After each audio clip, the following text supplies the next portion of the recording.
Hello everyone, welcome to the reading room. Today you're going to hear class 10th. Poem 1. Hindi Kabir की साखी। ऐसी बाणी बोलिए मन का आपा खोई, अपना तन शीतल करे औरों को सुख होई। पहली दो पंक्तियों में कबीर जी कहते हैं कि हमें हमारी वाणी को मधुर रखना चाहिए व बात करते समय हमारा गुस्सा, अहंकार या अहम नहीं झलकना चाहिए। इससे हमारे मन को शांति और दूसरों को सुख प्राप्त होता है।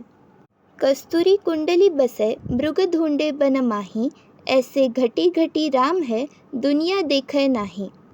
इन दो पंक्तियों में कबीर ईश्वर की महत्ता स्पष्ट करते हुए कहते हैं कि कस्तूरी हिरण के नाभि में वास करती है, किंतु अज्ञान हिरण उसके सुगंध को सारे जंगल में ढूंढता है। उसी प्रकार ईश्वर मनुष्य के मन में बसते हैं। कण कण में ईश्वर रहते हैं, परंतु मनुष्य उन्हें दुनिया भर में खोजते हैं। जब मैं था तब हरि नहीं, अब हरि है मैं नहीं। सब अंधियारा मिटी गया, जब दीपक देखा माही। इन दो पंक्तियों में कबीर जी कहते हैं कि जब मनुष्य के मन में अहम या अहंकार जैसी भावनाएं होती है, तब उसे ईश्वर की प्राप्ति नहीं होती। पर जैसे ही अहंकार छोड़ मनुष्य का मन शुद्ध हो जाता है, उसे ईश्वर की प्राप्ति हो जाती है। जब ज्ञान रूपी दीपक की आलोकता हमारे मन में फैलती है, तब हमारे भीतर का अज्ञान का अंधकार मिट जाता है। सुखिया सब संसार है, खावे और सोवे। दुखिया दास कबीर है, जागे अरु रोवे।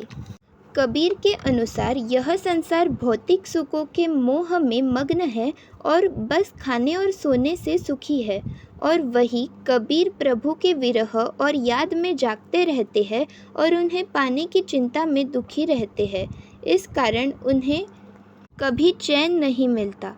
बिरह भुवंगम तन बसे, मंत्र न लागे कोई। राम वियोगी ना जीवे, जीवे तो बौरा होई। कबीर कहते हैं कि जब कोई व्यक्ति अपने प्रभु से अलग हो जाता है, तब उनके वियोग में उसकी अवस्था ऐसी होती है कि जैसे तन को सांप ने जकड़ा हो। उस पर कोई मंत्र या दवा का असर नहीं होता। ऐसा राम वियोगी व्यक्ति की स्थिति पागलों जैसी हो जाती है।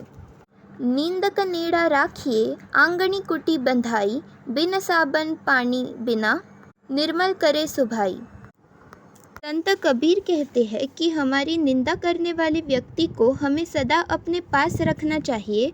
अपने आंगन में उसकी कुटिया बांधनी चाहिए, ताकि वह हमें हमारी त्रुटियां गिनाते रहे और वह हम उन त्रुटियों को दूर कर सके।